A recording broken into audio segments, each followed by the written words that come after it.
Hi everyone, welcome to Can You Relate podcast with Catherine, and today we have a special speaker with us. Her name is Aisha Liberato. Hi everybody.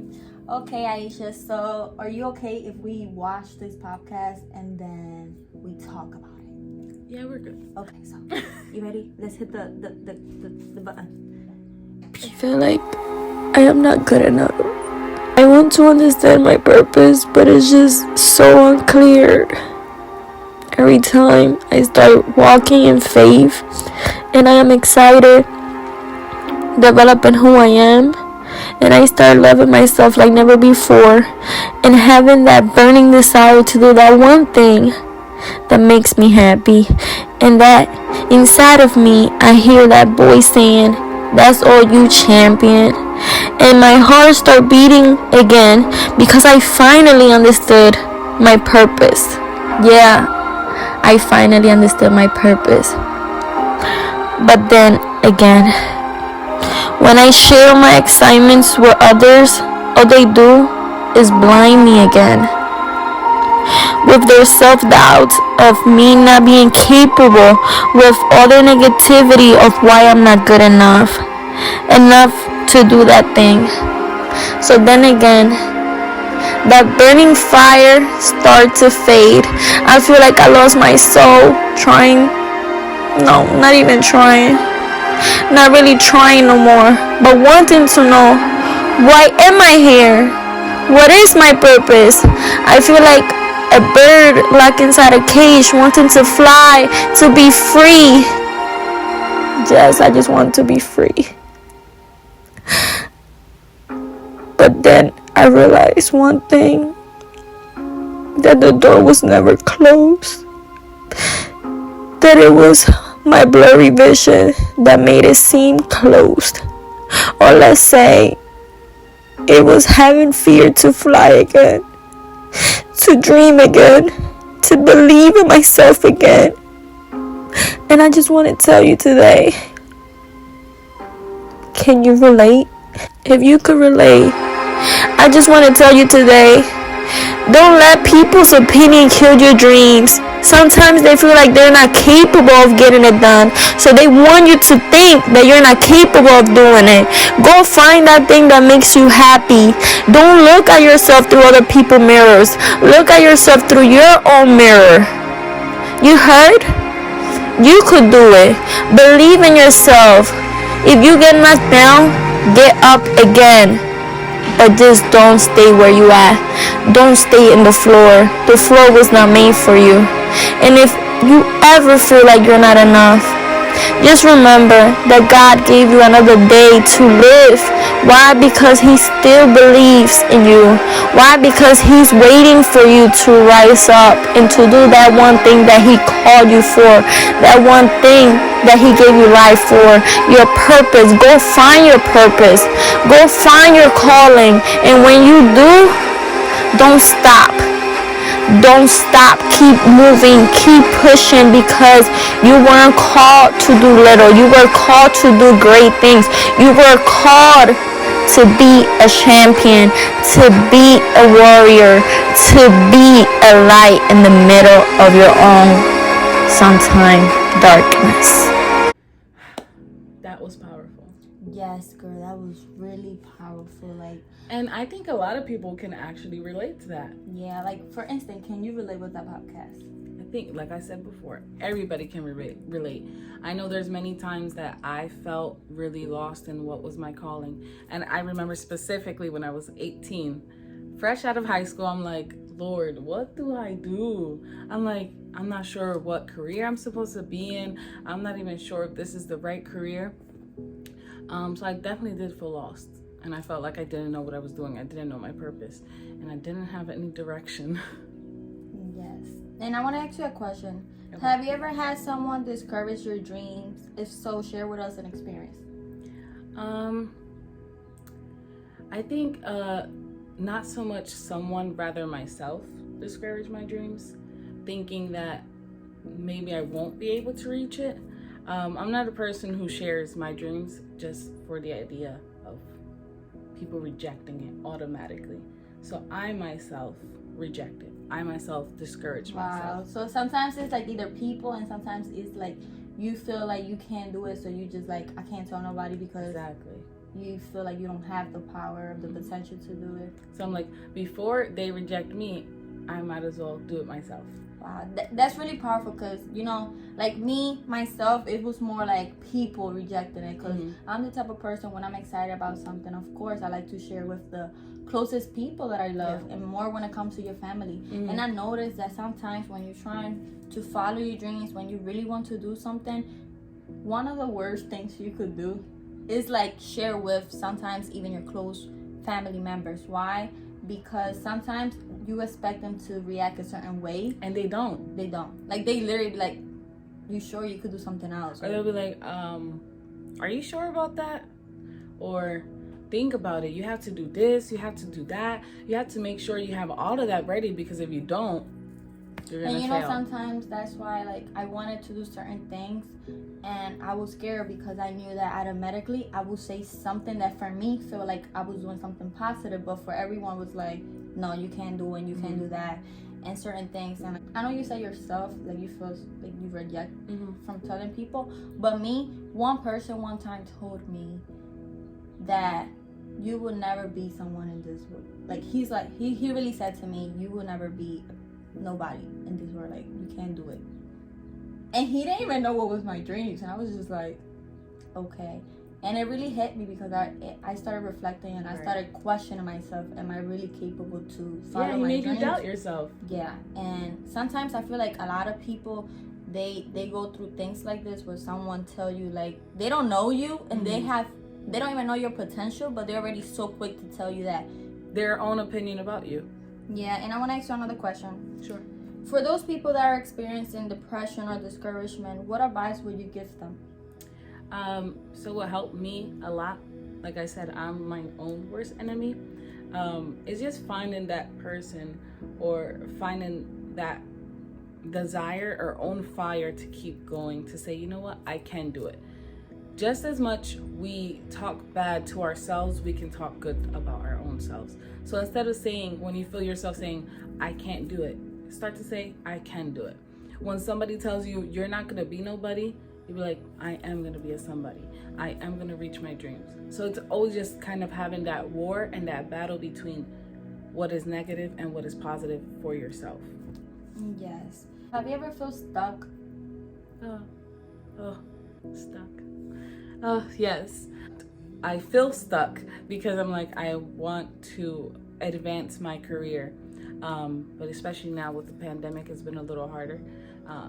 But I think and I know that I have plans and I have an idea of what I want to do. So even though I may feel stuck, I know that I can get out of it. I just have to make a plan and keep working towards it. Okay, so do you encourage people that when they are stuck for them to create a plan? And when I say a plan, make sure it's a plan that you can reach. Don't say, well, like let's say you want to go to Mars and your plan all of a sudden is like, well, I'm gonna go to Harvard tomorrow. No, you have to have plans that are actually achievable for yourself. Don't make a plan that you need 10 steps before reaching the one. You need to make sure you take it step by step. My first step will probably be, let's update my resume. Let me start looking up jobs. Let me start prepping myself for interviews. Do stuff that helps you achieve that one goal. Okay, so basically what you're trying to say is like, start with daily goals, then create them to weekly goals, which eventually will be monthly goals. Yeah, it can be like that. You can break it down if you need it daily, weekly, monthly, however. It's just make sure to make a plan or goals that are achievable for you, if it's daily or if it's weekly. Yeah, because like I feel like a lot of people, when they see their dreams, it feel like so far to reach. But when they start breaking it into little sections, then it's more likely for you to accomplish it, because by next year you'll be in another level. Yeah, and you'll feel even more accomplished when you start to see like, wow, I was like way lost before then. I didn't even know what I was gonna do. Now I actually have taken some steps towards it. I'm closer to reaching my dream. So just making sure to have that achievable. Yeah. Another question. How do you find that motivation to keep going in the middle of people doubting you and not believing that you could actually finish school? Which, how many years was it? 6. 6 years. 6 years. Of people probably like, she won't make it, she won't graduate. But I had, thank God, I actually had a really good support system with my family. But it was hard because I am a first generation going to college. So the battles that I had were a little bit different. But either way, when I felt very discouraged, I would have to take a break. So take a break from whatever it was I was doing, especially schoolwork, because I was doing an internship. I was working full time. I was going to school full time. I was very involved in my church. So I was youth pastor and a worship leader. So I was involved in so many things that at times I felt so discouraged because I didn't have time for myself. I didn't have time to do anything I wanted to do. So encouraging that self-care. that's really good, Aisha. Would you say that faith helped you during your darkness? Yes, it definitely has. Just because I'm not in a good moment doesn't change that God is good. So I always looked at it that way. I'm like, God, you are still good, and I'm going to hold on to the faith that I'm going to see brighter days, that I'm going to understand what I'm going through now, maybe for something else. So my faith definitely helped me to see things in a more positive light, even when I'm going in a negative path, or when I have a negative emotion or anything that's making me feel discouraged or make me feel sad or anxious or depressed. I always have that faith that it's going to get better. Yes, that's really good, because a lot of people, like, right now they probably going through, like, they don't have no type of faith, no type of... It's like hope. A lot of people lose hope in depression, but it's so important to keep that hope.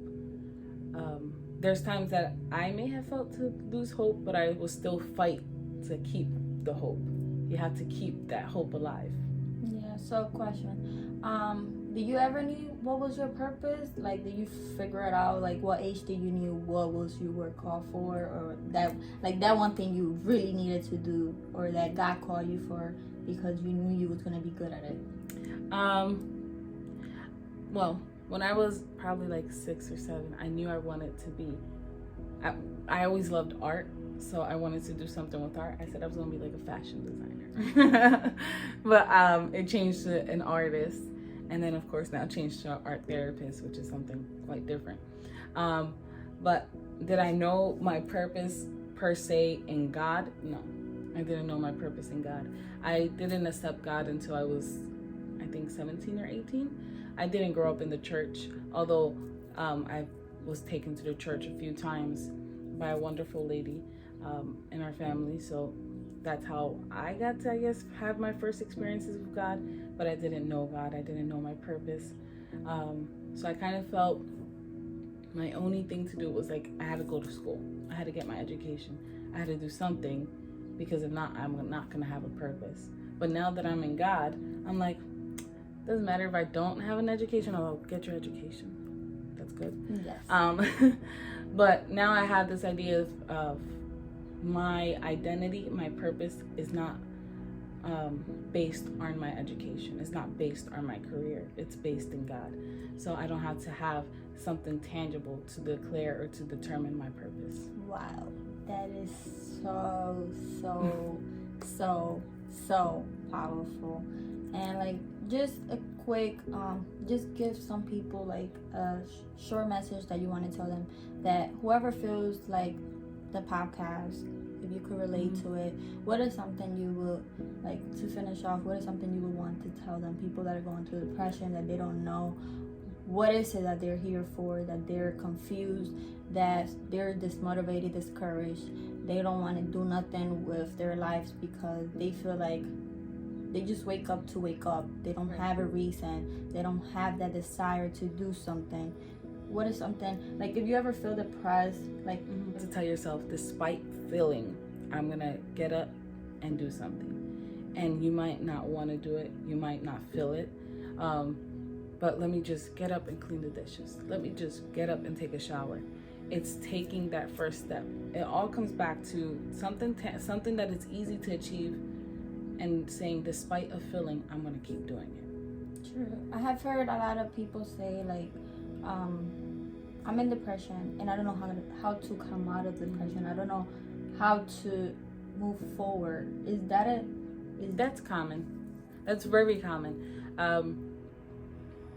I think it is common because when you're in depression, you don't want to do anything. Your desires to do stuff kind of fades away. It's like, oh, food, okay. What I used to like to do, okay.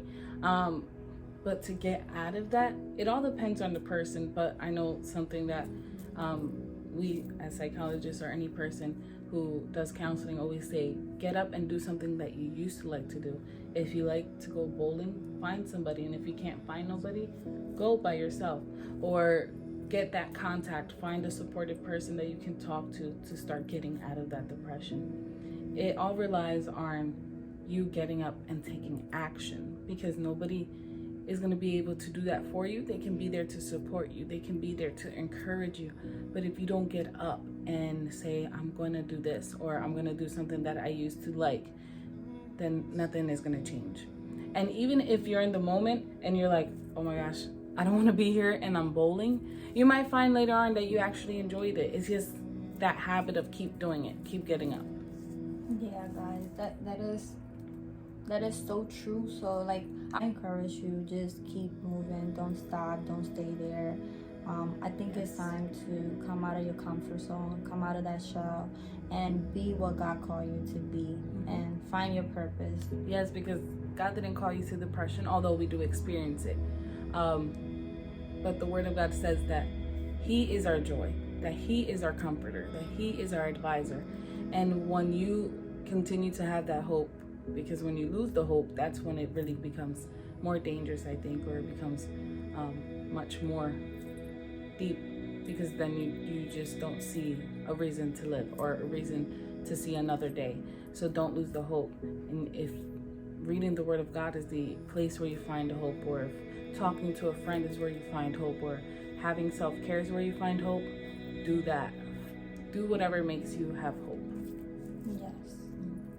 So guys, and to hear is this episode, I am really thankful for you coming here and speaking to us. Thank you for having me. It really made me think a lot, and I hope it make you guys think a lot and actually reflect on your purpose and what is your calling. So we see you next Sunday. Have a beautiful weekend or weekday. Guys, we love you. Bye. Bye.